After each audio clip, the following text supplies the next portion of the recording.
en fin, colegas, bueno, muy queridos, alumnos de la universidad, bueno.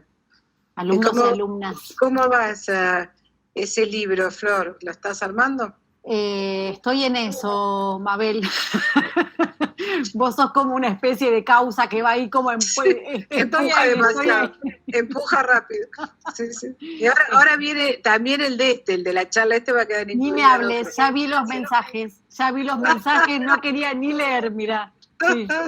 Claro, no fui oportuna en ponerlo hoy. Hoy era con clonazepam de por medio. Después cada uno lo arregla a su manera, pone lo que quiere. Un tema es la desgrabación porque sirve mucho para orientarte en lo que dijiste, pero después siempre yo también ahora estoy haciendo un libro nuevo que es desgrabado, pero lo hago todo de nuevo, sobre la desgrabación lo escribo otra vez. Claro, corregirlo. Porque son las clases que doy en la facultad y no se puede.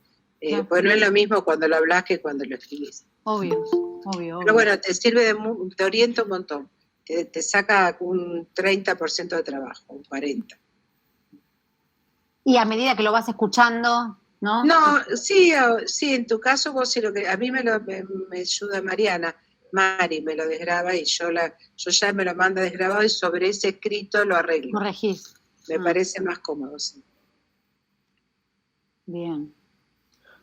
Bueno, Bueno, a mí no me conocen, presentame en todo caso, claro, porque hay mucha gente de tu lado.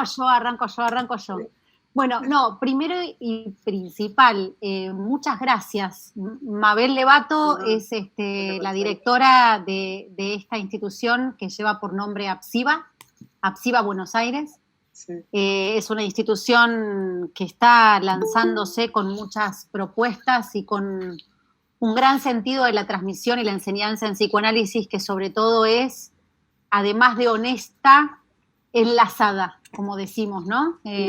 Lo que importa es que esté sostenido por el afecto y por el cariño que le tenemos a la transmisión. Así que Mabel ha tenido el enorme gesto de invitarme a hablar un poco de esto que forma parte hoy, de este fragmento, esta charla que lleva por título La influencia de Oriente en la enseñanza de Lacan.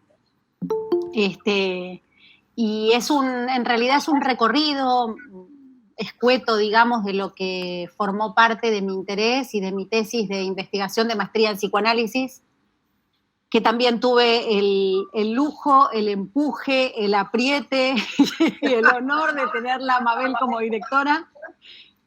Así que, bueno, en parte eso, muchas gracias. No, todo lo contrario, un placer haberte conocido y aprendí mucho de vos, yo te dije siempre eso.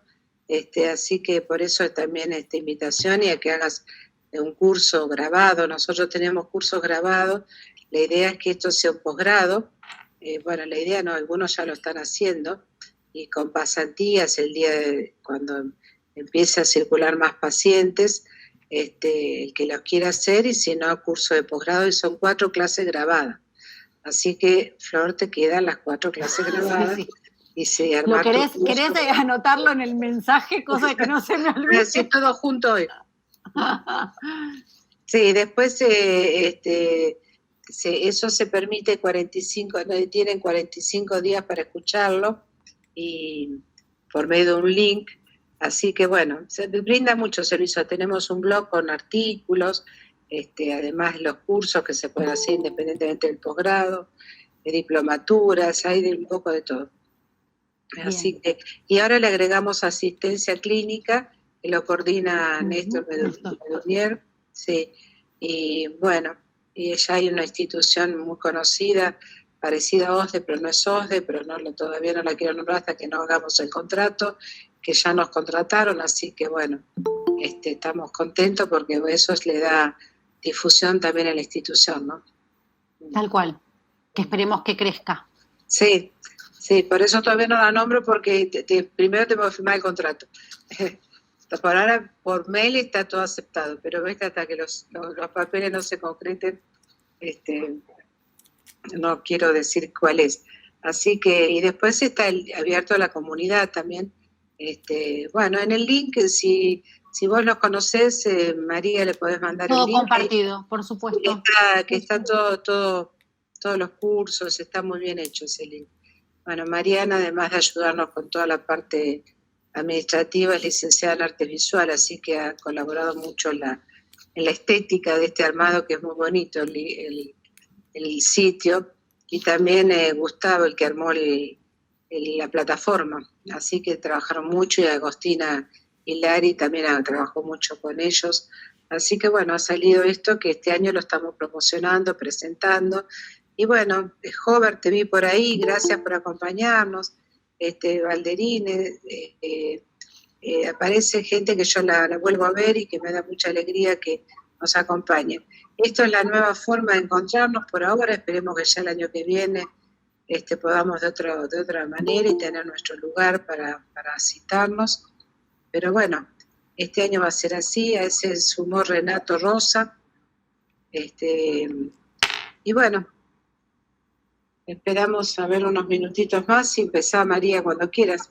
¿Te parece? Son y 37, si querés vamos arrancando, sí, y se van sumando, ¿te parece? Total, queda grabado y después lo haces circular vos a tu gente conocida y nosotros lo subimos al sitio, la grabación. Dale. Así que lo pueden escuchar. Sí, vamos Hola, empezando. Renato, ¿qué tal? Bueno, buenas noches nuevamente a todos y todas los que se suman. Bienvenidos, bienvenidas. Yo todavía me estoy preguntando un poco qué estoy haciendo acá, ¿no? Son esas cosas que uno dice, a ver, ¿cómo ordenamos este chino? Que es la primera pregunta que me estoy haciendo. Un poco, bueno, el título de esta charla es, como les decía hace un rato, la influencia de Oriente en la enseñanza de Lacan. Es un título bastante abarcativo, que trataré de sintetizar un poco. Lo primero que voy a empezar a hacer es presentar un poco a qué se refiere esto de la influencia de Oriente. Claramente, cuando nos referimos a Oriente, en este punto lo que yo tomé es un recorrido de las principales corrientes de pensamiento y filosofía oriental. Digo pensamiento y filosofía porque no todas son filosofía, o no todas se consideran filosofía. El origen de todo esto comienza con el hinduismo, estamos hablando del siglo XV al siglo VI antes de Cristo. Voy a hacer primero un recorrido, si les parece, por el pantallazo de lo que fui tomando, digamos, del pensamiento oriental, para luego ir ubicando cuáles fueron las influencias en la enseñanza de Lacan, ¿no? Como para hacerlo más ordenado y que no quede como medio más confuso de lo que ya probablemente sea mi presentación. Les decía entonces el hinduismo, y inmediatamente después, digamos, a la culminación del hinduismo, aparece lo que conocemos con el nombre de budismo, quizás este nombre es más familiar, el budismo que está encabezado por las enseñanzas de Buda, Siddhartha Gautama. Estamos hablando del siglo VI al siglo V antes de Cristo, y quizás en este pensamiento, en esta corriente de pensamiento, lo interesante es que la modificación fundamental que se establece entre el hinduismo y el budismo es que el hinduismo queda más pegado a lo que es una religión, mientras que el budismo se va a ocupar específicamente de lo que tiene que ver con el sufrimiento humano. El budismo se pregunta por el sufrimiento humano. Lo interesante es que en este primer pantallazo hay algunos términos que yo fui tomando como para trazar el recorrido, que curiosamente tienen en sí nombres femeninos. Uno de ellos es el término eseidad. Para el budismo, la eseidad significa presencia por sí mismo. En alguna otra traducción significa realidad impensable, indecible y fundamentalmente un estado de no dualidad.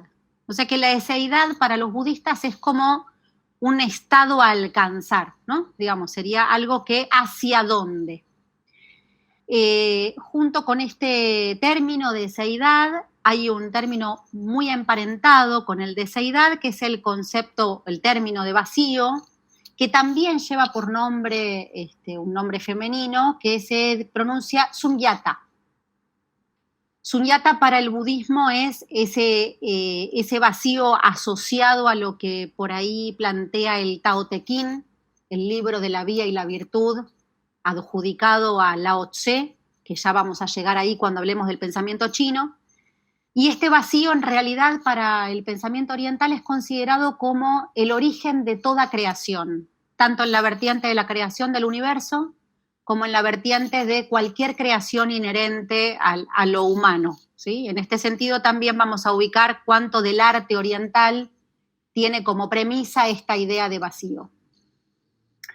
El tercer término, también femenino en la escritura, es el de sufrimiento, que se llama dukkha. Y dukkha, en la traducción, además de significar sufrimiento, significa también angustia.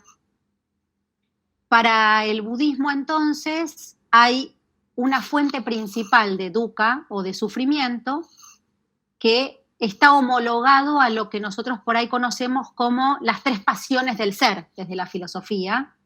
Y el marco oriental plantea que esa fuente de sufrimiento va a tener que ver con el apego, el amor y el deseo, en términos de sinónimos. Ellos no diferencian muy bien entre cada uno de ellos, la ignorancia y el odio.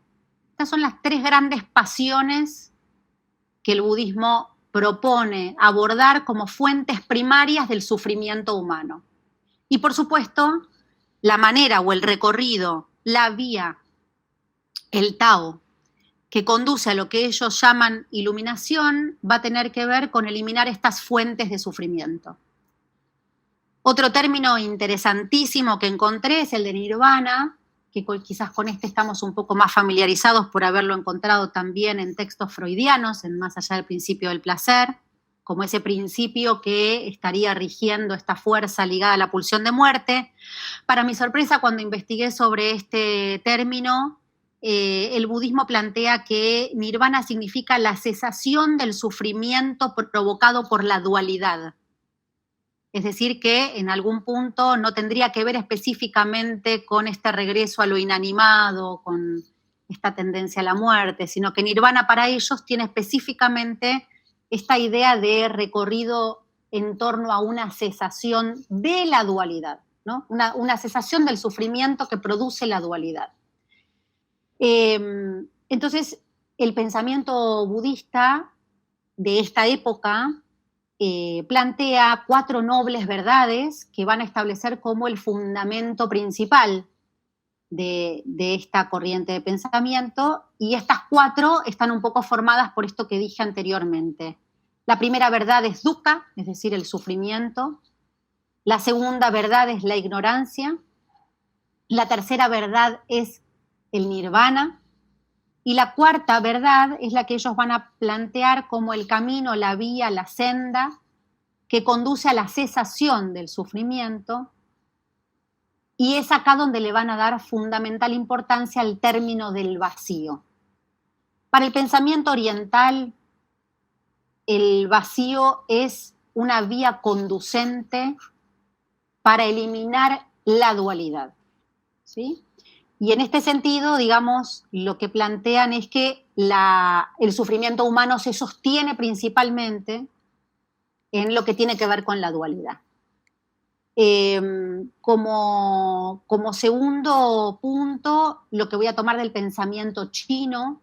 Cuando hablo del pensamiento chino, esto no corresponde específicamente a lo que denominé recién como budismo. El budismo de Siddhartha Gautama nace en India, con lo cual el pensamiento chino va a heredar la semilla del budismo, pero también va a confluir con lo que fueron las enseñanzas chinas específicamente, y es acá donde entran estos otros protagonistas que seguramente alguna vez escucharon nombrar o leyeron incluso a partir del Seminario 18 de Lacan. Algunos de ellos aparecen nombrados como Lao Tse, Mencio, Confucio. Son los 3 grandes protagonistas del pensamiento chino que transcurrió entre el siglo V y el siglo IV antes de Cristo. Un dato de color es que Lao Tse aparentemente no fue nadie, ¿sí? Todos ubican que Lao Tse fue una persona, y en realidad Lao Tse significa Tse, maestro, Lao significa viejo o antiguo. Y entonces Lao Tse y por ende el libro que está adjudicado bajo su nombre, que lleva por título el Tao Te Ching, el libro de la vía o el libro del camino y la virtud, encierra en realidad el secreto de las antiguas enseñanzas orientales de corte chino, ¿sí? Del pensamiento chino. Por su parte, Confucio, que le pusieron Confucio en la traducción, digamos, su apellido era Kun. Fu en la traducción significa padre y Tse, maestro, ¿no? El nombre original era Kun Fu Tse.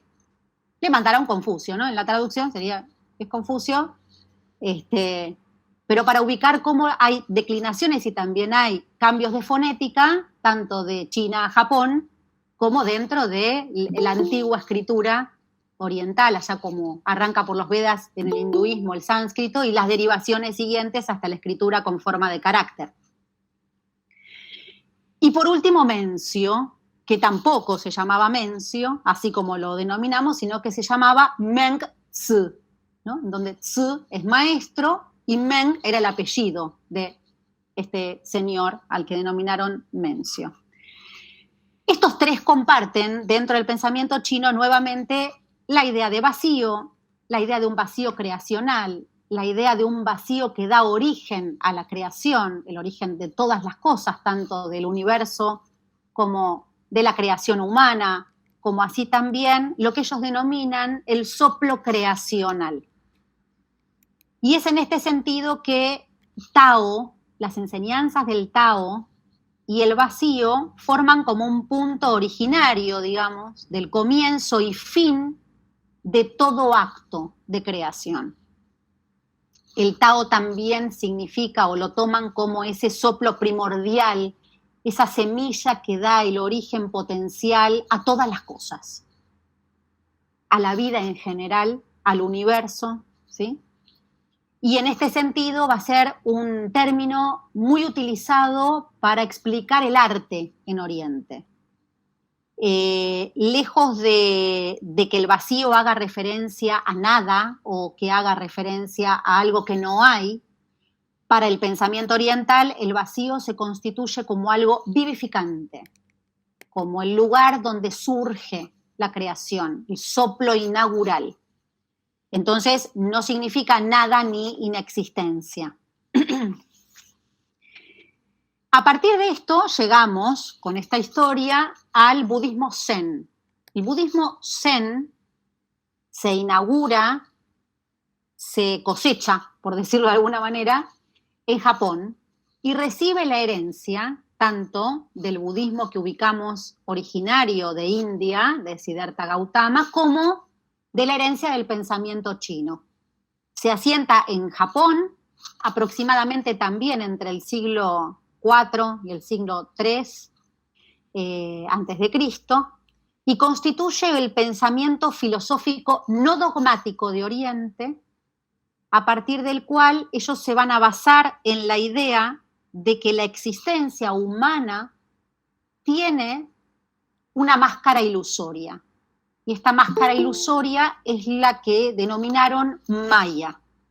Maya se asocia mucho con ego, ¿no? Ellos consideran que el ego es una ilusión y Maya es una ilusión en tanto y en cuanto la verdad última para el budismo Zen se va a alcanzar más allá de toda ilusión, más allá de Maya, más allá del ego, entendiendo que el ego para ellos no es una unidad, sino que es algo que responde a la sutura de una dualidad. Y entonces el fin del pensamiento budista es ir más allá de esa dualidad. Y en este punto, un planteo interesante que hacen es que lo contrario de la dualidad no es la unidad, ¿sí? Esto me parece que es un punto interesante que nos puede servir como para pensar algunas cosas, porque para ellos la unidad no se alcanza específicamente con el vencimiento de la dualidad, sino que en lo contrario de la dualidad sería la no dualidad, pero al mismo tiempo esa no dualidad no es lo mismo que la unidad. se van a referir al concepto de mente, y para ellos la mente está pensada como un bucle. Encontré traducciones así, bucle. ¿Por qué bucle? Porque el budismo zen plantea que la mente tiene un borde ilusorio, pero también llaman mente al estado de iluminación. ¿Y qué significa el estado de iluminación? Ellos definen al estado de iluminación como un estado de ignorancia sabia o de sabia ignorancia. Todo el tiempo uno encuentra en el pensamiento oriental y fundamentalmente en el budismo zen como raíz de enseñanza la paradoja, ¿no? Todo el tiempo hay algo que se ubica en el medio, que no está ni en un extremo ni en el otro, sino que la vía, el camino, es siempre el vacío, y ese vacío implica no habitar en ningún punto que constituya la dualidad. El pensamiento oriental en esta rama zen se sostiene habitando el vacío, y es un vacío siempre intermedio, y es el camino para, como decía hace un rato, trasvasar la dualidad. Ese vacío para ellos se asocia a un término que denominan prajna. A veces se pronuncia praña, a veces prajna, a veces prajna. Y significa verdad, y también significa sabiduría, pero también significa lo que hay del otro lado de la ignorancia.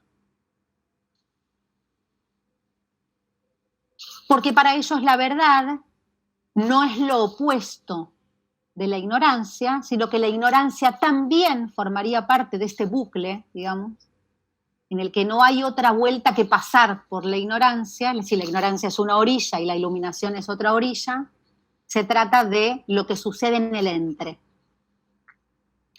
Me interesó mucho tomar la función que tiene la paradoja para el pensamiento oriental en general, pero particularmente por qué con el budismo zen, que es el que toma Lacan. Básicamente porque el pensamiento, el budismo zen lo que plantea es esta idea de que hay mente y hay una mente que es no mente, pero que también es mente. Y que entonces ahí no se trata de negar solamente, ¿no? Que la no mente no es lo mismo que la negación de la mente, sino que hay algo de un nombre nuevo que rompe la dualidad y se convierte en mente-iluminación, ¿no? Del mismo modo, el recorrido de la ignorancia a la sabia ignorancia supone algo más que ir a parar al otro lado de la dualidad. El término que ellos denominan para situar este punto medio, este punto vacío, este punto de tensión, este punto en el que el budismo zen habita, se llama paramita. Y paramita significa siempre hacia la otra orilla, ¿no? O sea que si es siempre hacia la otra orilla, es siempre hacia la otra orilla, independientemente de en qué orilla uno esté. Siempre es hacia otra. Y esto ellos lo relacionan con el acto de cruzar. Hay dos vías de enseñanza principales que tiene el budismo zen. Uno se denomina zazen, que es la meditación, ¿no? Esta que no es la vía que yo tomé. Yo tomé la vía de la enseñanza a través de un modo de escritura, que es el conocido koan. El koan, como modo de enseñanza del budismo zen, se presenta como enunciados que plantean acertijos, plantean paradojas. Se trata de un tipo de escritura utilizada por los maestros orientales como modo de transmisión y enseñanza del budismo. Lo interesante es que este método de enseñanza no responde, es un método que se sostiene sin responder y fundamentalmente produciendo estallidos de sentidos. Es decir, que cuando el discípulo se acerca al maestro oriental y le pregunta sobre alguna razón de existencia o sobre algo que le interesa saber, la respuesta del maestro puede ser, tal como lo dice Lacan en el Seminario 1, con cualquier cosa. Un golpe, una patada, cualquier cosa que se aleje del sentido, que intenta responder de manera racional, acabada, como forma de saber, eso que se plantea como pregunta. Entonces es un método de enseñanza que lo definen como en ruptura con lo que hace de preocupación constante. Plantea siempre el estallido de un sentido sin la articulación del mismo, y lo que trata de producir es el efecto de vacilación. Así lo describen, digamos, los mismos teóricos de los koans, ¿no? Digamos, lo definen de esta manera. Y parten de la idea de que en toda escritura basada en el koan hay una metáfora primera. Acá después vamos a volver cuando tomemos de qué modo Lacan vuelve a partir de los años 70 a esta idea de escritura del carácter chino, que tiene características similares y que también las toma de alguna manera del koan, para plantear esta idea de cómo puede haber una metáfora primera, qué significa que haya una metáfora primera. Entonces, en los años 50, Lacan, en el seminario 1, utiliza se refiere a bastantes párrafos, ¿no? Uno dice, el maestro interrumpe el silencio con cualquier cosa, un sarcasmo, una patada, así. Procede en la técnica Zen, el maestro budista, en la búsqueda del sentido. A los alumnos les toca encontrar la respuesta a sus propias preguntas. El maestro no enseña ex cátedra una ciencia ya construida, da la respuesta cuando los alumnos están a punto de encontrarla. Esta enseñanza es un rechazo a todo sistema y descubre un pensamiento en movimiento. Con estas citas, digamos, lo que uno destaca es que evidentemente Lacan estaba bastante interesado en todo este método de enseñanza sostenida por el budismo zen. Tuvo dos grandes referentes en sus estudios. Uno es François Chen, con quien Lacan revisó escritos muy antiguos, desde los escritos de Lao Tse, también los de Mencio, y fundamentalmente se encontró atraído por un pintor chino, él, llamado Shitao, del siglo XVIII, que es quien le ofrece a Lacan todo lo que Lacan pudo desarrollar en torno a lo que después plantea de alguna manera en relación a la traza, en relación a la caligrafía y a la pintura china específicamente. Este pintor tenía una técnica que se llamaba la técnica del trazo único de pincel. En algunas traducciones aparece como rasgo único de pincel y tiene mucho que ver con lo que Lacan desarrolló como rasgo unario. Esto lo cuenta François Chen en sus libros, Vacío y Plenitud, la escritura poética china, Lacan y el pensamiento chino, ¿no? La fuerte influencia que para ese momento han tenido estos escritos y estas artes en la enseñanza de Lacan.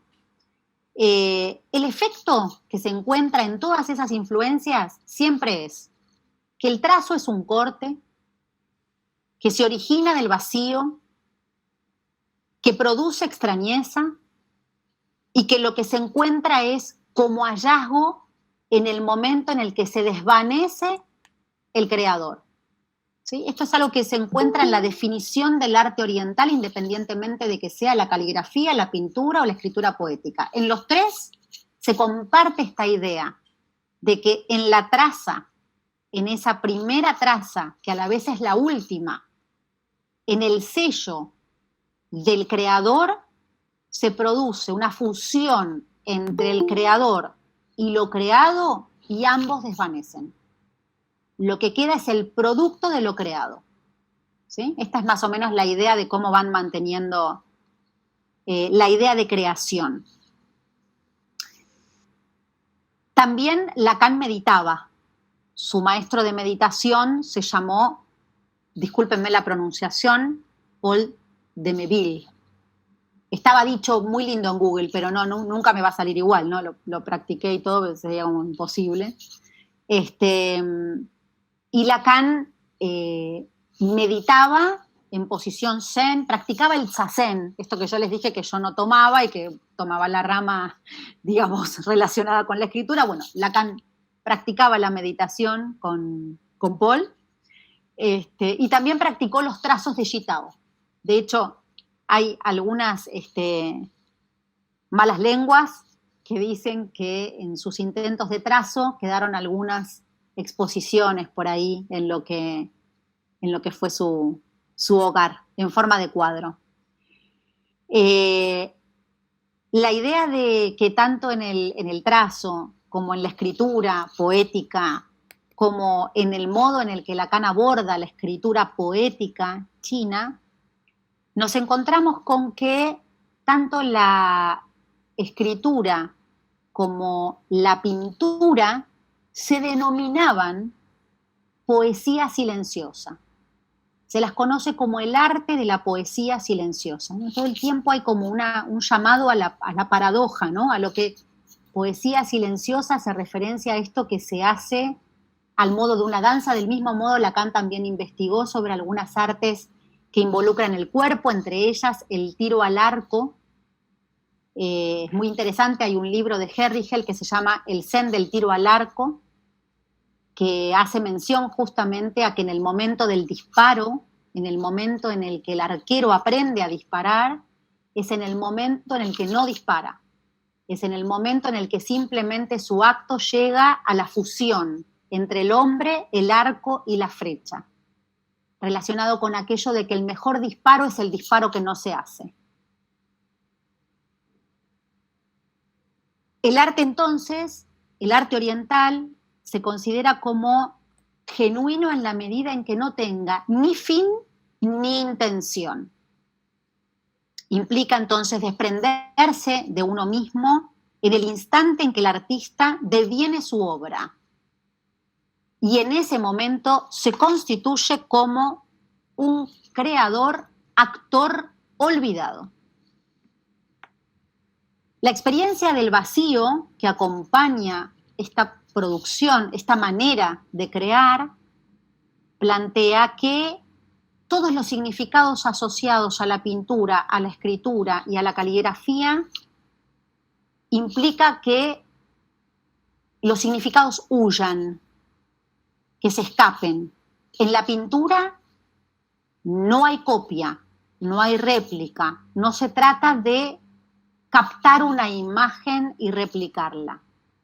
En el acto de la traza, en la pintura, lo que hay específicamente es el modo en el que el pintor ejecuta sobre una tela, sobre un papel, sobre cualquier superficie que necesariamente implique que el producto final no se conoce. No se conoce lo que se va a pintar. No existe esta idea de que copian imágenes, ¿no? La pintura, por lo menos la de Gitao, plantea otro tipo de método, ¿no? Que es esto lo que quizás le llamó la atención a Lacan.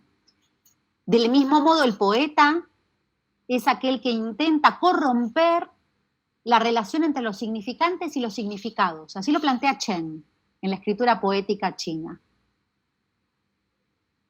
Y hay me gustó, lo voy a compartir con ustedes, encontré una frase que me llamó mucho la atención, es un extracto de un poema de un maestro que se llamó Ganga, pobre, pero se llamaba así, y dice así: en la ventana el papiro tiembla con los caprichos de mi respiración, ¿no?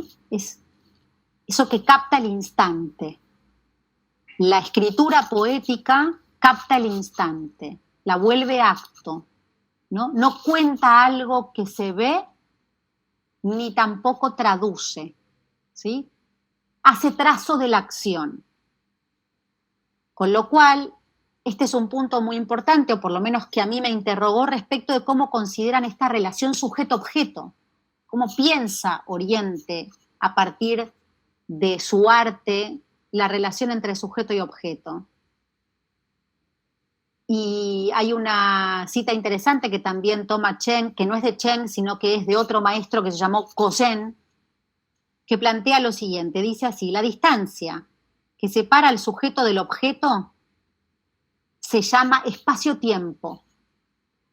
El arte oriental enlaza el sujeto con el objeto. El uno se vuelve el otro y ambos allí se desvanecen. El objeto se realiza en el momento en el que la gente se pierde. El artista, pintor, escritor, abandona su existencia, al igual que el poeta en el acto cúlmine de su creación. Es el tiempo de una realización. Ese tiempo es siempre un instante. El sujeto se calma en cuanto cesa el objeto. El objeto cesa en cuanto el sujeto se calma. Estoy tomando exactas citas de lo que es la escritura de este maestro llamado Kozen. Respecto de la escritura, entonces, hay un libro muy interesante que se llama La escritura china como medio poético, en la que estudian específicamente cuál es la relación entre el agente y el objeto, en relación a esto que veníamos diciendo recién. Y lo que plantean es que el agente y el objeto solo pueden unirse por la acción. Y en la acción, pensemos en la orilla, ¿no? Pensaba en esto de lo que queda de un lado de una orilla, en el otro, y en el medio lo que se cruza.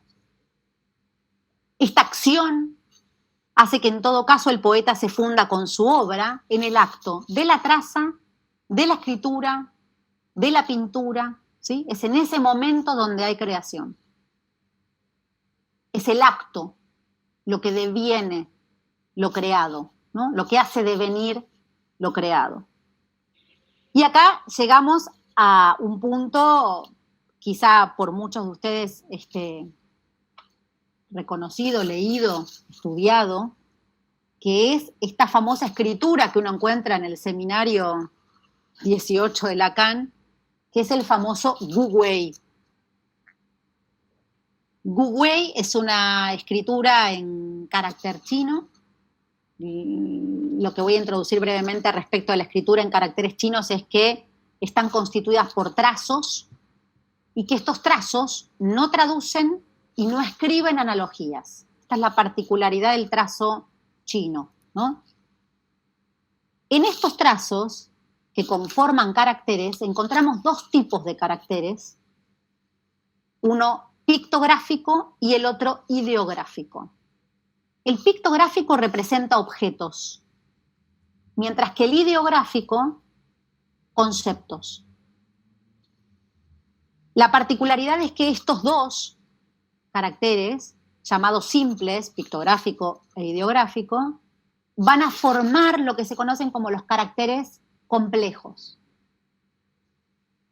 Y en los caracteres complejos, cuya composición está dada por un componente o un carácter pictográfico y uno ideográfico, el ideográfico es el que le aporta el fonema con el cual va a llevar el nombre, el carácter complejo. Lo explico con un ejemplo. La palabra compañero.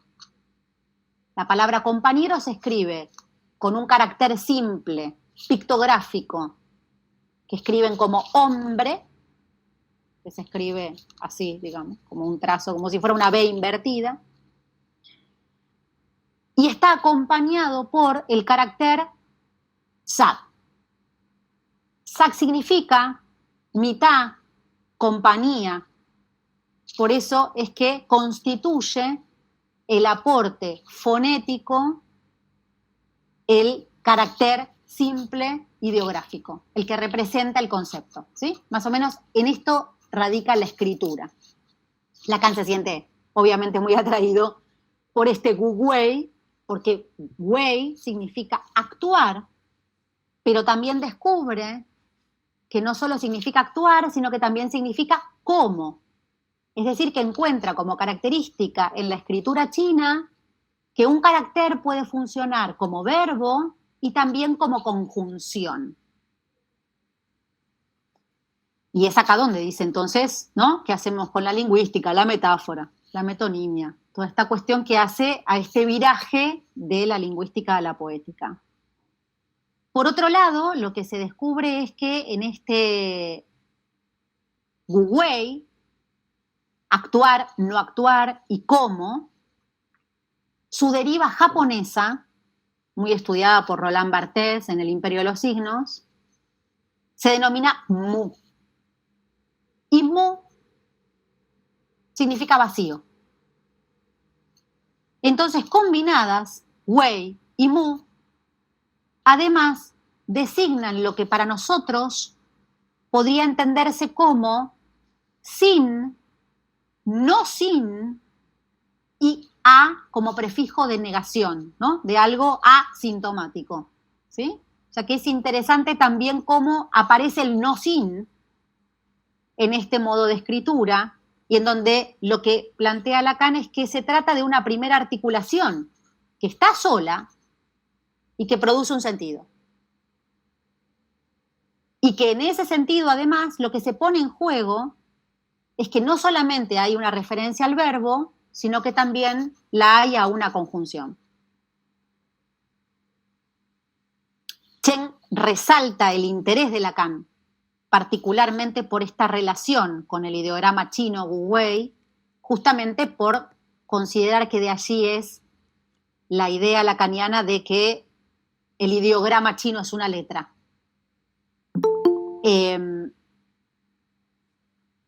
Los verbos que participan en la escritura china también son verbos que siempre manifiestan estados o acciones.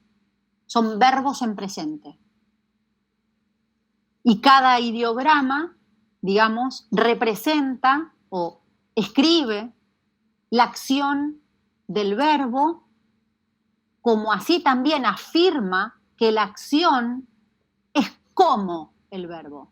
O sea que actuar es algo que también dice cómo actuar, ¿no? De modo que actuar es algo parecido a cómo actuar. Y en ese sentido, la designación del actuar también alberga un cómo actuar. Llegamos a los años 70 con todo este preámbulo y este interés por la escritura, el arte del trazo, la poesía silenciosa, la escritura poética, el lugar del poeta, y a cómo también a partir de esto no solamente tenemos este carácter que Lacan toma en el seminario 18, sino que también me permití investigar un poquito de qué se trata lo que aborda en relación a los dos caracteres siguientes al que plantea como Wu Wei, que es el yin y el yang. El yin y el yang en la tradición oriental, lejos de ser simplemente macho-hembra, significa acción y pasión. Ahora uno podría decir, ¿cuál de los dos significa qué? No está claro. Que sea yin o que sea yang va a depender del lugar en el que ese carácter habite. Por lo tanto, cuando se trate de pasión, irá uno aludiendo a que de lo que se trata es de la acción y viceversa. Siempre buscan el entre. Este es un seminario, el 18 digo, en el que Lacan empieza a hablar de la cuestión, este término litoral. A mí me parece interesante pensar esta cuestión del litoral como ese intermedio, ese vacío, eso que queda en el entre, permanentemente en estas paradojas que ofrece, o que mejor dicho, estas paradojas que le ofrece a Lacan, entre otras cosas, la escritura poética china. En ese mismo seminario él dice que precisamente lo escrito es lo que funciona como la representación de palabra, ¿no? Y que el discurso del analista no es sino la lógica de la acción. Pensaba en esto de la acción y la pasión, y lo femenino. en la escritura china, el fonema ya dice, ¿no? Este me parece que es un dato interesante y que incluso por el hecho de que puede funcionar como sentido verbal y también como conjunción. Lo que a Lacan le va a interesar de la escritura poética china es que tanto en este formato, desde el koan hasta la escritura poética que estudia Chen, como así también en su derivación japonesa, la escritura llamada haiku, son escrituras orientales que van en la vía de una reducción. Son escrituras que se producen hasta agotar el sentido.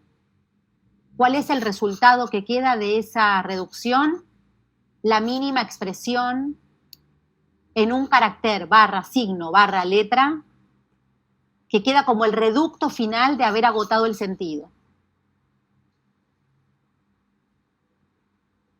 Es por esto que me interesa destacar que entre lo nominal y lo verbal habita la dimensión del vacío, que es ese mismo vacío que habita entre el yin y el yang, ese mismo vacío que habita entre la ignorancia y la iluminación, ese mismo vacío que habita entre el wu wei y el wei. Y esta idea de escritura es con la que Lacan podemos empezar a pensar esta diferencia que se empieza a establecer entre saber y verdad.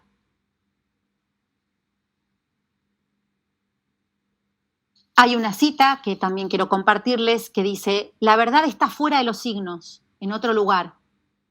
Y esto nos adentra en el reconocimiento del magíster auténtico, el maestro interior de la verdad. Esto lo dice en 1953, en el Seminario 1, de Escritos Técnicos de Freud. ¿Dije bien? ¿O me perdí? Sí, dije bien. Por último, y para no aburrirlos con más desarrollo y dejar lugar a que podamos compartir inquietudes, preguntas, etc., la poesía china aparece definida como François Chen, entre otras tantas definiciones, como el arte de hacer combinar la vivacidad de las imágenes con la movilidad de los sonidos. Sus radicales ideográficos plantean una idea verbal hecha acción. No se escribe cualquier cosa en chino, se escribe la creación. Para finalizar, voy a mencionar algunas citas que yo extraje, por lo menos de a dónde me refería a mí o a dónde me invitaba a ir a buscar estas cuestiones en mi investigación, en un recorrido por la enseñanza de Lacan. Una de ellas, o con la que quisiera empezar, es aquella que plantea en el año 1976, que dice que la poesía se funda precisamente sobre esta ambigüedad de la que hablo y que califico de doble sentido. La poesía resulta de una violencia hecha al uso de la lengua. Acá me parece que es donde queda claro esto de la erosión del sentido. Refiriéndose también a las enseñanzas orientales, él decía respecto del psicoanálisis también: esta enseñanza es un rechazo a todo sistema. Descubre un pensamiento en movimiento. Otra cita de 1976 es: a la deriva. He ahí donde está lo verdadero cuando se trata de real. Otra, en este caso el Seminario 24. No hay verdad sobre lo real, puesto que lo real se perfila como excluyendo al sentido. No hay verdad sino de lo imposible. En el Seminario 23, dice: ese saber hacer hace referencia al artificio que lleva a desbaratar lo que se impone del síntoma, a saber la verdad. Lo real se encuentra en los embrollos de lo verdadero. Lo verdadero se autoperfora debido a que su uso crea enteramente el sentido. Cuando se escribe, se puede tocar lo real, pero no lo verdadero. La metáfora, que es cifra, allí habla y retoma la cuestión del rasgo unario, ¿no? En ese mismo seminario, hablo del 23. Y por último, una cita nada más ni nada menos que del seminario El objeto en psicoanálisis. Dice, el Zen no presenta algo que puede llegar hasta el abuso de confianza. A decir verdad, no podría aconsejarles demasiado desconfiar de todas las idioteces que se apilan bajo ese registro. Pero después de todo, no más que sobre el psicoanálisis mismo. Todos saben que un ejercicio zen tiene, sin embargo, alguna relación con la realización subjetiva de un vacío, y que sería obtenido en un momento singular, con una brusquedad que sigue a la espera y se realiza a veces por una palabra, una frase, una jaculatoria, incluso una grosería, un pito catalán o una patada en el culo.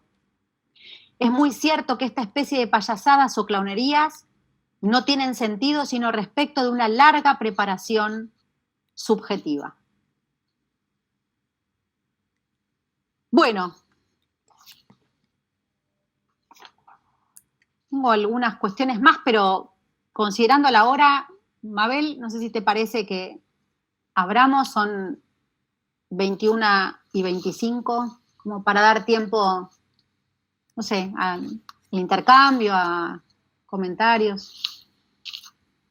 Creo que tenés muteado el micro, Mabel.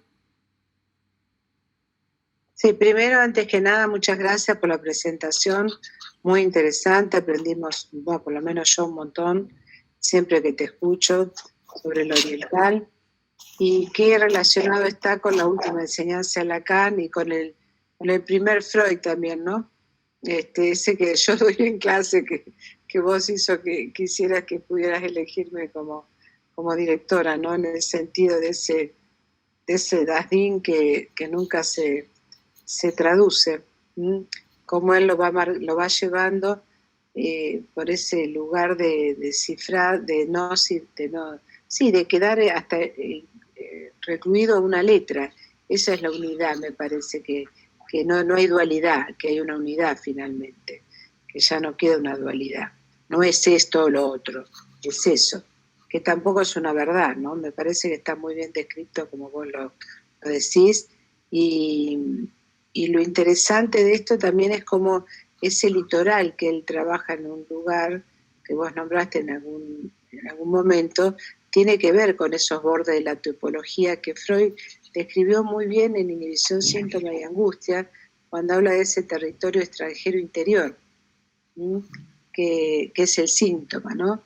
Y todo esto de lo que vos vas a llevar es hablar del síntoma, en última instancia, y de lo femenino, que es lo que está en tu tesis, que es ese vacío, que bueno, y el síntoma, el saber hacer con ese síntoma, es esto que él dice, un rayo, un trueno, un suspiro, un ruido, vaya a saber uno con qué termina ese análisis después de tanta andar por la subjetividad de ese analizante, ¿no?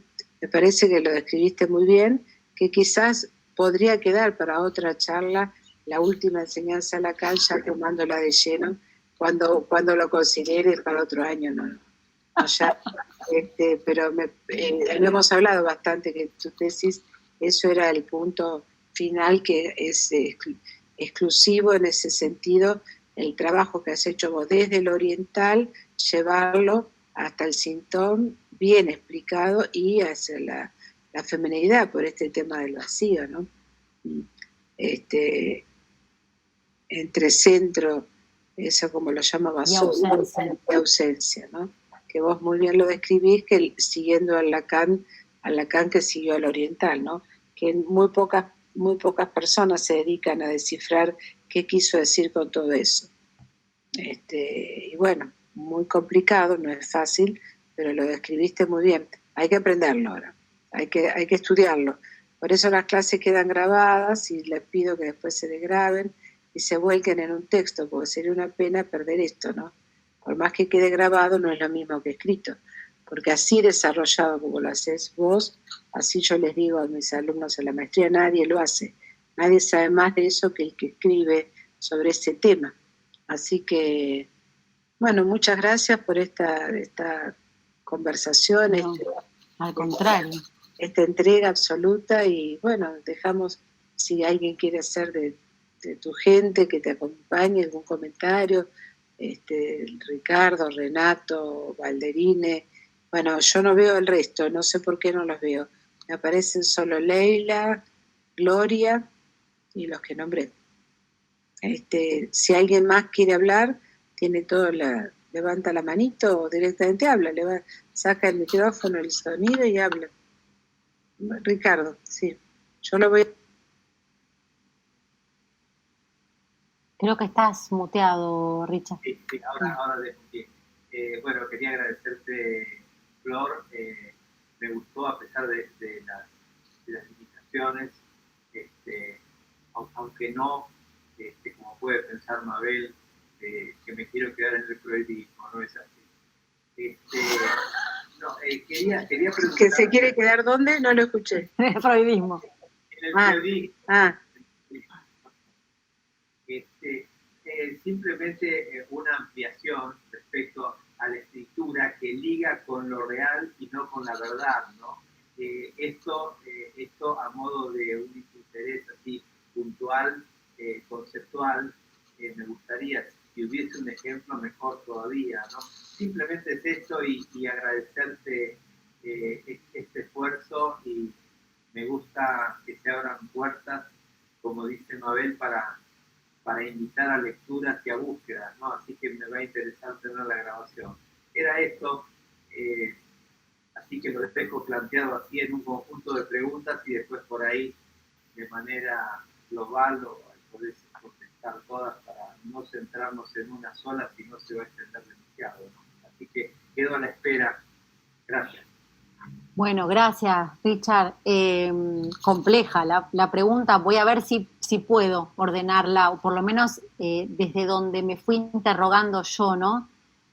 Me parece que hay como un momento que podríamos denominar inicial, o un momento en el que reconocemos como el predominio de lo simbólico en la enseñanza de Lacan, en donde tiene lugar el significante, a través del significante esta articulación del sentido, donde nos ubicamos en la dimensión del deseo, la falta, ¿no? Donde en algún punto el analista, allá en aquella primera presentación del esquema lambda, digo, en el lugar del gran otro, le vuelve al sujeto el mensaje de parte del otro en forma invertida, ¿no? No lo dije exactamente así, pero esa es la idea. Al sujeto le vuelve en forma invertida del otro su mensaje. Y en ese sentido, digo, hay una articulación significante y hay una idea del significante en torno a la producción de la significación, ¿no? Me parece que esto es lo que luego, ¿no? Produce un viraje, por eso decía, de la lingüística a la poética china o a la poesía, que me parece que se circunscribe más en los desarrollos de otra enseñanza de Lacan, que es ubicable un poco a partir de este seminario 18, en donde nos ocupa la cuestión de la escritura, del significante, pero del significante que puede gastarse, ¿no? De ese significante que al gastarse se produce un residuo que queda como letra, es esto, y que me parece que esta idea es para pensar qué pasa con el goce, ¿no? En este sentido, cuando hablamos de la verdad,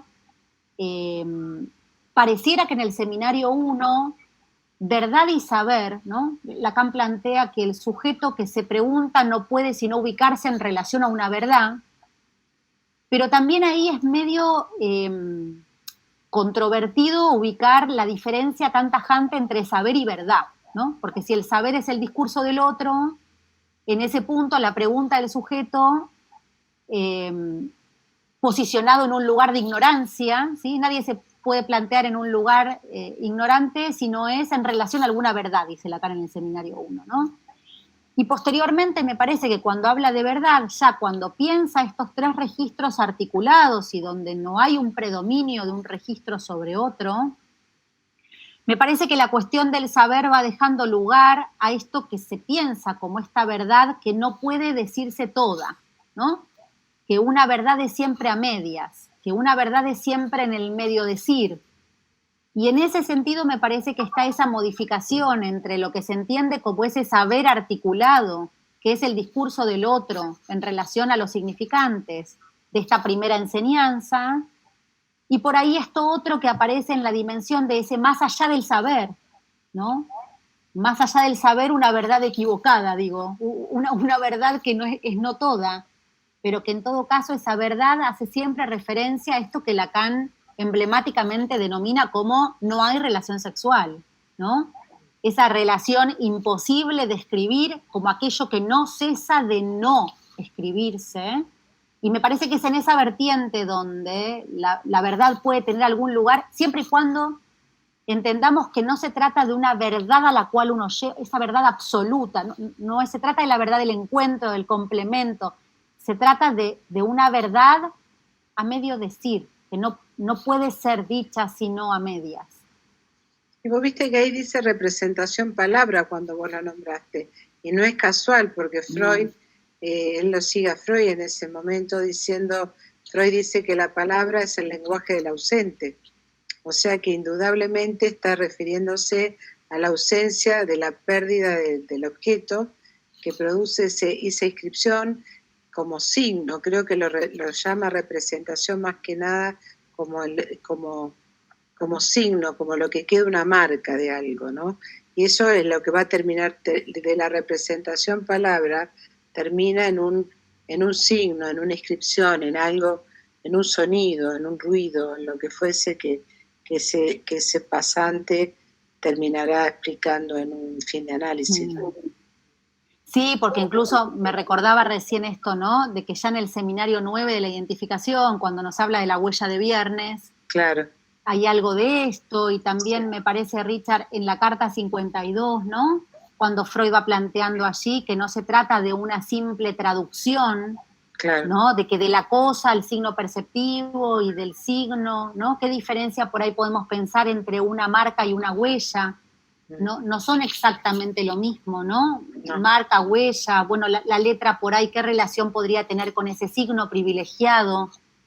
Esto que sí, por ahí... Freud ahí no estaba lejos del concepto de masoquismo, pero bueno, finalmente después podemos decir que esa vivencia que él lo llama de satisfacción también y de dolor en el proyecto termina siendo siempre la pérdida, o sea que tiene que ver con la pulsión de muerte en última instancia, que es lo que vos comentabas al principio, ¿no? Que ese dualismo que termina siendo una unidad es casi lo que plantea Freud, que la pulsión de vida termina subsumida en la pulsión de muerte, que es lo que decía, la pulsión de vida es un largo recorrido hacia la muerte, o sea que triunfa la pulsión de muerte, que es lo que está diciendo Lacan en lo que vos dijiste, hay una unidad en última instancia, ¿no?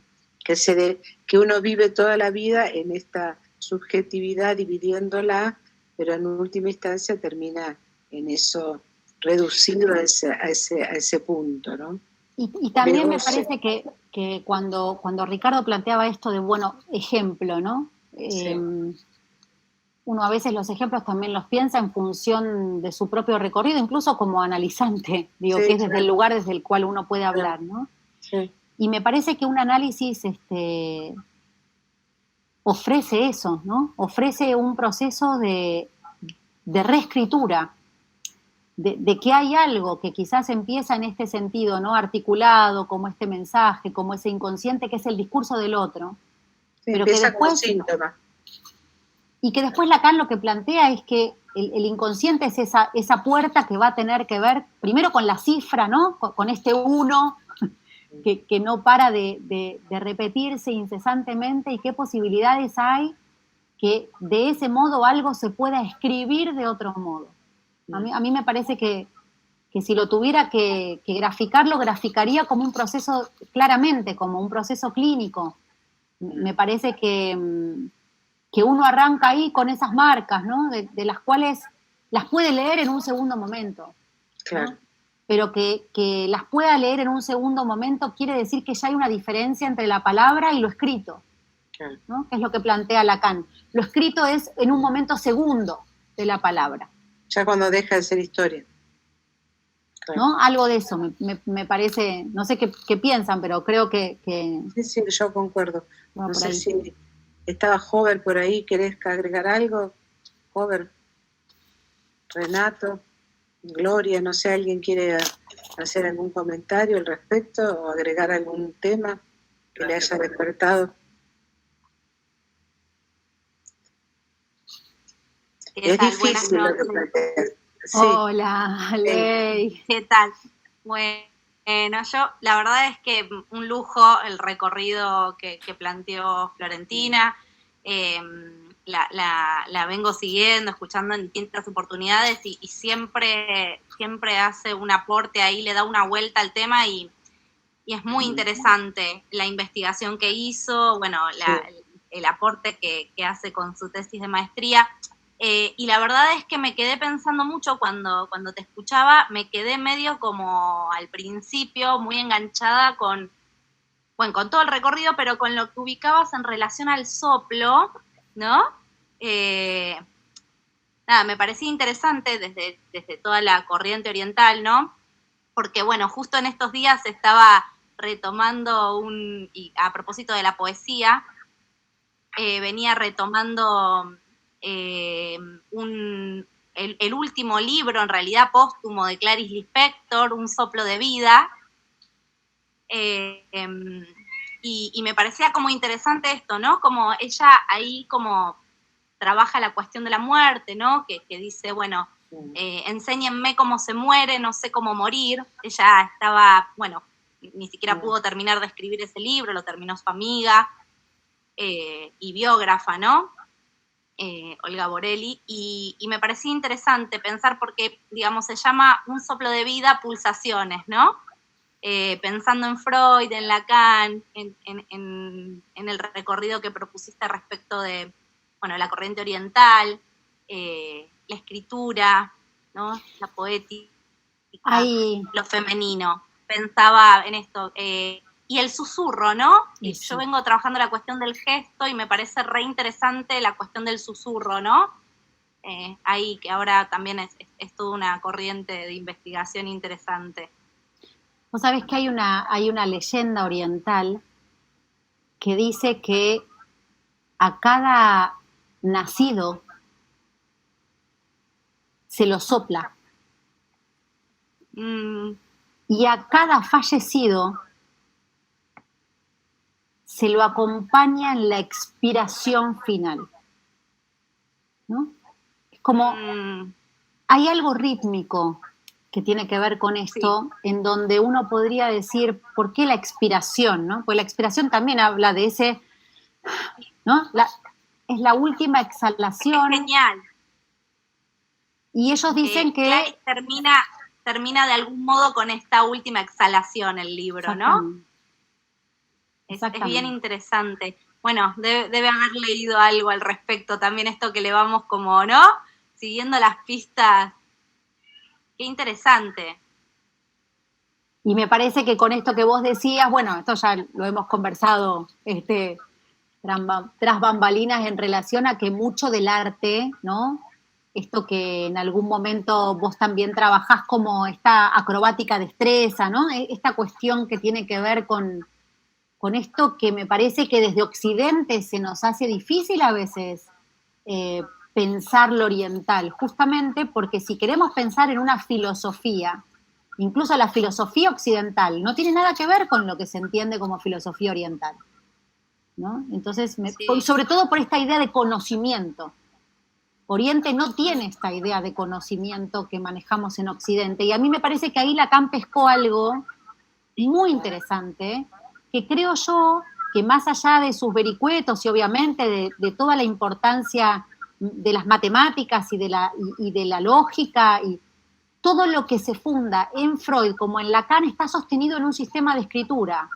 Esquemas, modelos, grafos, nudos. Eso es escribir. Muy bien. ¿No? Sí, sí. Precioso, sí, precioso. Gracias, Lea. Y escritura Gracias, la manera de rasgos, ¿no?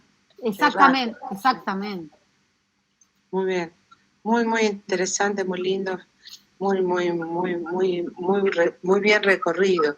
Nos dejás con muchas preguntas, que eso es lo interesante. Joven, ¿querés hacer alguna pregunta o alguna intervención? Sí, bueno, justamente a mí me llamaba mucho la atención este tema porque yo antes no practicaba el psicoanálisis. Yo pues era psicólogo y practicaba la psicología transpersonal, que tiene mucho de meditación, que toma la meditación. Y una vez pues encontré la relación entre el Zen y Lacan, y eso es la vía por la puerta por la cual yo entré al psicoanálisis. Posiblemente si no hubiera visto esa parte, no sé si hubiera entrado al psicoanálisis, pero yo entré al psicoanálisis primero por el hecho de que hablaba, en el primer capítulo, justo siempre recuerdo esas dos primeras líneas en el seminario 1, de con una patada, un sarcasmo. Bueno, hay otra cosa que hacen los maestros Zen. Por ejemplo, cuando el discípulo le pregunta algo, muchas veces él sale y se va. El maestro hace eso, sale y se va. Y entonces yo encuentro una relación entre ese hecho y el corte en psicoanálisis, el corte lacaniano. Pues me pregunto si de pronto hay más cosas así, o si de pronto en tu investigación encontraste más aspectos de eso, que hagan esa relación, aunque allí de pronto no lo esté diciendo, pero como que se nota. Hay mucha semejanza entre eso, ese corte o el silencio. O la interpretación misma es un corte, ¿no?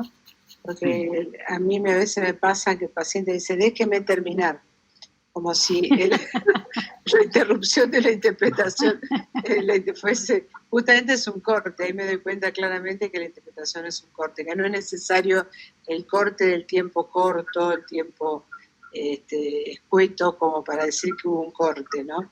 Sino que puede ser el corte de una metonimia, una interpretación, una intervención. Tal cual. Incluso me parece, Jover, que lo que estás planteando es muy interesante. Yo, por ejemplo, lo encontré en el trazo, ¿no? Sí. Porque el trazo de la pintura, los chinos pintan mucho bambú. Le dan al bambú como locos, ¿no?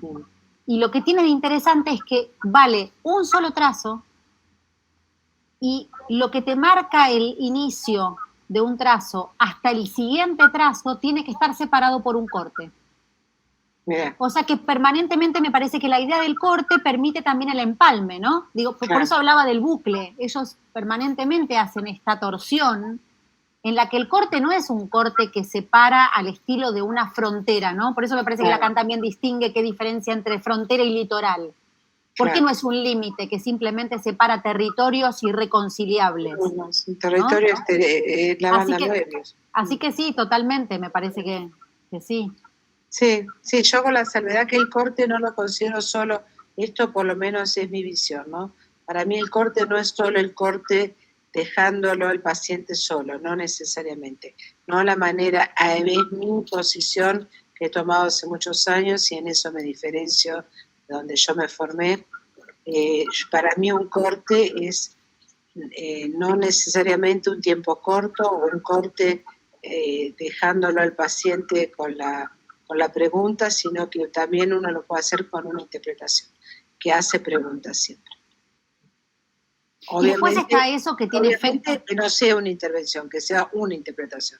Que no, obviamente que nos vamos a dar cuenta a posteriori si lo fue. Eso, claro. Pero claro. Bueno, ese es el empalme que vos decís. Exacto. El único trazo sigue en la otra sesión y sigue y se empalma, ¿no? Pero con cortes, ¿no? Para mí los cortes, esa es la novedad que yo tengo en mi clínica, es la intervención y la interpretación, no el corte de tiempo corto. Yo no trabajo con tiempo corto. Trabajo con tiempo libre, puede ser más corto o más largo, pero siempre la interpretación es la manera de marcar ese, bueno, lo que estamos hablando, ¿no? En eso no es que quiera disentir con vos, joder, quiero aclararlo, ¿no? que no necesariamente un corte es decirle, bueno, dejamos acá. Sobre todo en esta época, yo les diría, que estamos atravesando. Hay que tener mucho cuidado con el dejamos acá, porque bastante nos ha dejado la pandemia acá. Así que hay que tener un poquitito más de tolerancia y escucha como para hacer una intervención que los deje de alguna manera en algún punto pensando en algo, pero también suspendido, ¿no? Eso, no enganchado a su historia necesariamente, como para resignificarla, pero sí tener en cuenta lo que está pasando en este momento. Muchos a mí me piden de que me quieren ver por cámara, y bueno, hay que concederlo. Si vienen algunos, hago la intervención contraria. Basta de cámara, vamos al diván. El diván es el teléfono, ¿no? Hasta que volvamos a la normalidad. Así que más o menos nos vamos ingeniando en este momento, en estas épocas, para hacer esos cortes o esas intervenciones con lo que tenemos a mano. Y bueno, eso es lo que decía Lacan. Un analista no está a la altura de la época, y esta época nos tocó esto. Y yo creo que hay que hacer movimientos con esto. No podemos dejar la angustia que produce un corte de sesión a los 10 minutos en una situación de pandemia. Parece que hay que tener un poco de pensar la cuestión. No digo que yo no tengo una solución mágica, pero sí tengo un modo de trabajar que trato de que si esa angustia aparece, sea en relación a su relato, no a un real que ya está instalado, que ya de por sí lo tenemos, ¿no? O el tío muerto, o el padre, o el abuelo, o algún familiar gravemente enfermo. Entonces ese real se nos hace demasiado roca viva por momentos, y entonces tampoco lo puedes tocar, de ninguna manera lo puedes rodear. Así que eso a veces puede ser un impedimento, pero bueno, tampoco de ahí a la comprensión hay una gran diferencia. No sé si están de acuerdo. Los dejé mudo. Había una manito, ahora se borró. En algún momento, perdón. Diego. Sí, y a cuento también de lo que dijo en la primera parte de Mabel. Me da la impresión de que, y lo que vos decías, Floren, de la filosofía occidental y la búsqueda de esta producción de sentido, me parece que también hay una posición frente al tiempo, ¿no? Como que hay una cuestión de puro presente. En donde, de instante, sí, como que no hay y cuando decía Mabel, bueno, nos vamos a dar cuenta si fue una intervención. A posteriori por los efectos. Claro, no hay premeditación, digamos. No. A mí lo que me llamó todo el tiempo la atención de las 3 artes que recorrí, con esto que vos decís, Diego, es que ellos plantean que la dualidad se sostiene únicamente en coordenadas espacio-tiempo. Sí. Que por fuera de la coordenada espacio, y yo pensaba todo el tiempo, espacio-tiempo, a ver, metáfora metonimia, ¿no? Pensando, digo, en voz, esto que se plantea en la dualidad, para nosotros la dualidad podría ser también esto de que la única manera de quedar posicionados en torno a la sexualidad neurótica es en la regulación fálica, ¿no? Pensando en el goce fálico como esto que se articula en el fantasma. Pero el goce femenino es precisamente lo que Lacan plantea más allá de la dualidad. Exacto. ¿No? Y para eso me parece que le sirve. Yo le comentaba a Mabel al principio cuando digo, ¿cómo voy a hacer? ¿No? Mabel insistía con esto de que me decía, te vas a tener que meter con esto, y yo decía, no, hasta ahí no quiero ir, ¿no? Como que tenía todo muy ordenado, y después la verdad es que la investigación va llevando a que, de verdad yo no sé si no me voy a poner a estudiar chino, ¿no? Porque entre otras cosas provoca esto de que hay algo en lo que logró extraer Lacan, la manera en la que habla del yin y el yang, ¿no? Rompe toda idea de Occidente. Nosotros los occidentales creemos que la verdad de Oriente está en el I Ching. Tirá 3 monedas y te dicen qué te va a pasar mañana. Tal cual. Y sin embargo el libro maravilloso condensa una escritura que que es sentido en sí misma, ¿no? Y que tiene que ver con eso que ellos reconocen como aquello que no se puede tomar como una verdad última, ¿no? Esto me parece, para nosotros eso, el saber, la verdad, la seguridad, ¿no? Como que a mí me parece que la filosofía occidental es más neurótica. Es como, responde a estas preguntas más neuróticas, creo, ¿no?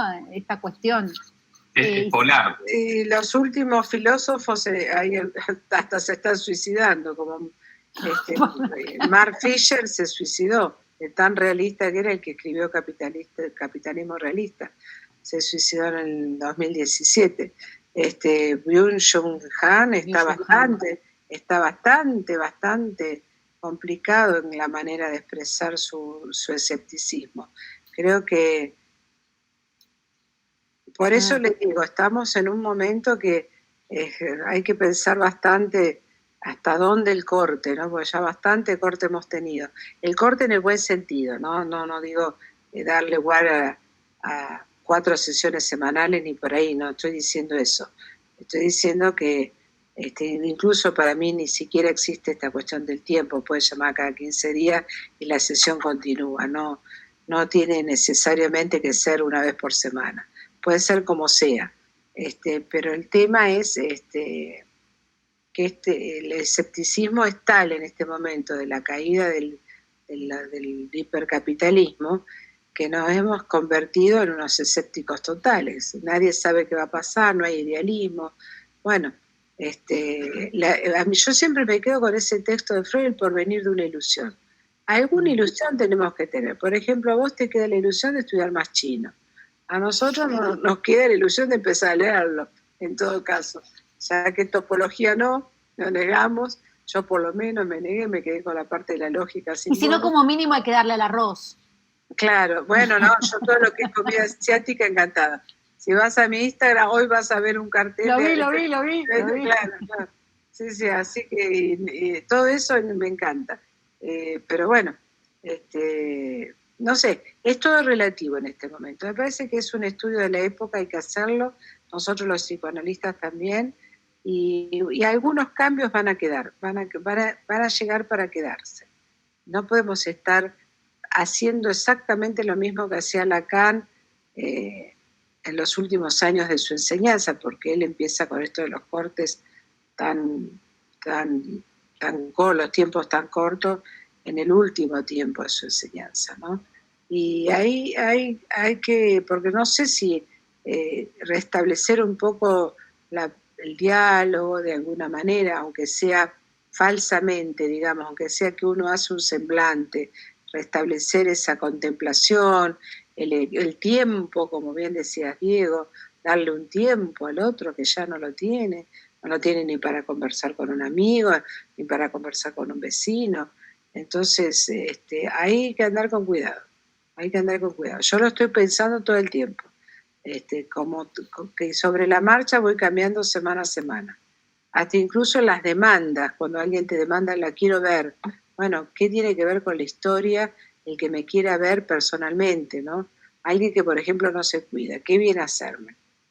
¿No? ¿Por qué quiere verme? ¿Para qué quiere verme si no se cuida?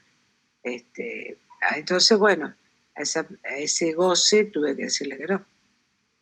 No. Si me querés ver, hay cámara, y si no, y hay otros pacientes que los puedo ver, pero el que no se cuida, no, porque yo pongo en riesgo a todos. O sea que hay un montón de variables que uno tiene que manejar, pero siempre en función de la subjetividad. No le podemos decir a todos que no o a todos que sí. Me parece, ¿no? Bueno, Florentina, te están saludando todos, felicitando. Ya estamos. Para mí es un lugar de encuentro muy lindo y de charla. La verdad que sí. Cómoda. Y bueno, por eso expreso con mucha tranquilidad lo que pienso, Hover, y bueno, te agradezco que iniciaste esta conversación, que la podemos tener en cada charla, cómo vamos trabajando los psicoanalistas a la altura de la época, ¿no? Creo que Walderín, vos habías levantado, pobre, estabas un rato así, puede ser, y ahora ya no. Sí. Walderín, ¿querés decir algo?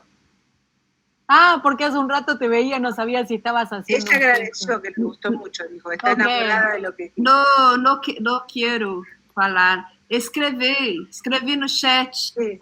Escribió que está enamorada de lo que dijiste. Ay, Muy, bueno, muchas gracias. Muy, Muchas muy gracias, enamorada. muchas gracias. muy. Muchas gracias Valderina nuevamente. fue alumna de la maestría en Brasil. Ay, bueno, qué lindo que estés acá, muchas gracias, Sí. qué bueno. Muchas gracias, la verdad que sí. Sí, sí. Bueno, dejamos acá. Dejamos, si no hay alguna otra preguntita, nos despedimos. Nuevamente, Mabel, muchas gracias No, por por tu favor, generosidad, no, tu no, acompañamiento. A vos. Gracias a vos. Gracias a todos por el interés y bueno, nos estamos viendo en cualquier otro momento. Muchas gracias por haber Hay que estar participado. agradeciendo todo, no sé si vos lees.